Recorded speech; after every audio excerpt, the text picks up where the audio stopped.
West Indies ವಿರುದ್ಧ ನಡೆದಂತಹ ಮೊದಲ ಟೆಸ್ಟ್ ಪಂದ್ಯದಲ್ಲಿ ಪಾಕಿಸ್ತಾನ ಒಂದು ಹೀನಾಯವಾದಂತಹ ಸೋಲನ್ನ ಕಂಡ ಬಳಿಕ ಇದೀಗ ಪಾಕಿಸ್ತಾನ WTCA ಫೈನಲ್ ನಿಂದ ಹೊರಬಿದ್ದಿದೆ. ಇನ್ನು ಈ ಬಾರಿ WTCA ಫೈನಲ್ಗೆ ಹೋಗಲು ಭಾರತಕ್ಕೆ ಇರುವಂತಹ ದಾರಿಗಳು ಏನೇನೆ ಎಂಬುದರ ಡೀಟೇಲ್ಸ್ ಅನ್ನ ಈ ವಿಡಿಯೋದಲ್ಲಿ ನಾವು ನಿಮ್ಮ ಜೊತೆ ಶೇರ್ ಮಾಡಲಿದ್ದೇವೆ. ಈ ಸುದ್ದಿಯ ಡೀಟೇಲ್ಸ್ ಅನ್ನ ಕೊಡುವುದಕ್ಕಿಂತ ಮುಂಚೆ ನೀವು ಟೀಮ್ ಇಂಡಿಯಾದ ಅಭಿಮಾನಿಗಳಾಗಿದ್ದಲ್ಲಿ ಈ ವಿಡಿಯೋಕ್ಕೊಂದು ಲೈಕ್ ಮಾಡಿ. ಹಾಗೆಯೇ ಈ ಬಾರಿಯ WTC ಫೈನಲ್ಗೆ ಟೀಮ್ ಇಂಡಿಯಾ ಎಂಟ್ರಿ ಕೊಡುತ್ತದೆ ಅಂತ ನಿಮ್ಗೆ ಅನ್ಸುತ್ತದೆಯೋ ಅಥವಾ ಇಲ್ಲವೋ ಎಂಬ ನಿಮ್ಮ ಅನಿಸಿಕೆಯನ್ನ ತಪ್ಪದೇ ಕಮೆಂಟ್ ಬಾಕ್ಸ್ ಅಲ್ಲಿ ತಿಳಿಸಿ ಕೂಡ.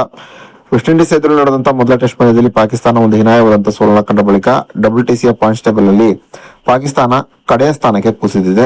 ಈ ಬಾರಿಯ WTCA ಚಾಂಪಿಯನ್ಶಿಪ್ ನ ಸೈಕಲ್ ನಲ್ಲಿ ಇನ್ನೂ ಕೂಡ ಪಾಕಿಸ್ತಾನ 4 ಪಂದ್ಯಗಳನ್ನು ಆಡಬೇಕಾಗಿದೆ. ಈ 4 ಪಂದ್ಯಗಳಲ್ಲೂ ಕೂಡ ಪಾಕಿಸ್ತಾನ ಜಯವನ್ನು ಸಾಧಿಸಿದರೂ ಕೂಡ ಪಾಕಿಸ್ತಾನಕ್ಕೆ WTCA ಫೈನಲ್ಗೆ ಅರ್ಹತೆ ಪಡೆಯಲು ಆಗುವುದಿಲ್ಲ. ಈ ಕಾರಣದಿಂದಾಗಿ ಪಾಕಿಸ್ತಾನ WTCA ಫೈನಲ್ ನಿಂದ ಹೊರಬಿದ್ದಿದೆ. ಇನ್ನು WTCA ಸದ್ಯದ ಪಾಯಿಂಟ್ಸ್ ಪಟ್ಟಿಯಲ್ಲಿ ಟೀಮ್ ಇಂಡಿಯಾ 5ನೇ ಸ್ಥಾನದಲ್ಲಿದೆ. ಟೀಮ್ ಇಂಡಿಯಾ ಇನ್ನೂ ಕೂಡ ಈ ಬಾರಿಯ WTCA ಸೈಕಲ್ ನಲ್ಲಿ 9 ಟೆಸ್ಟ್ ಪಂದ್ಯಗಳನ್ನು ಆಡಬೇಕಾಗಿದೆ.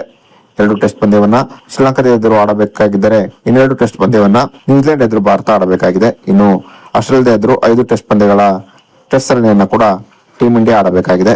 ಈ ಬಾಕಿ ಉಳಿದಿರುವ 9 ಟೆಸ್ಟ್ ಪಂದ್ಯಗಳಲ್ಲಿ ಭಾರತ 8ರಲ್ಲಿ ಜಯವನ್ನು ಸಾಧಿಸಿದರೆ ಆಗ ಟೀಮ್ ಇಂಡಿಯಾಕ್ಕೆ WTCA ಫೈನಲ್ಗೆ ಎಂಟ್ರಿ ಕೊಡುವ ಸಾಧ್ಯತೆ ಇದೆ ಅಂತಾನೆ ಹೇಳಬಹುದಾಗಿದೆ. ಇನ್ನು ನಿಮ್ಮ ಪ್ರಕಾರ ಈ ಬಾರಿಯ WTCA ಫೈನಲ್ಗೆ ಟೀಮ್ ಇಂಡಿಯಾ ಎಂಟ್ರಿ ಕೊಡುತ್ತದೆ ಅಂತ ನಿಮ್ಗೆ ಅನ್ಸುತ್ತದೆಯೋ ಅಥವಾ ಇಲ್ಲವೋ ಎಂಬ ನಿಮ್ಮ ಅನಿಸಿಕೆಯನ್ನ ತಪ್ಪದೇ ಕಮೆಂಟ್ ಬಾಕ್ಸ್ ಅಲ್ಲಿ ತಿಳಿಸಿ.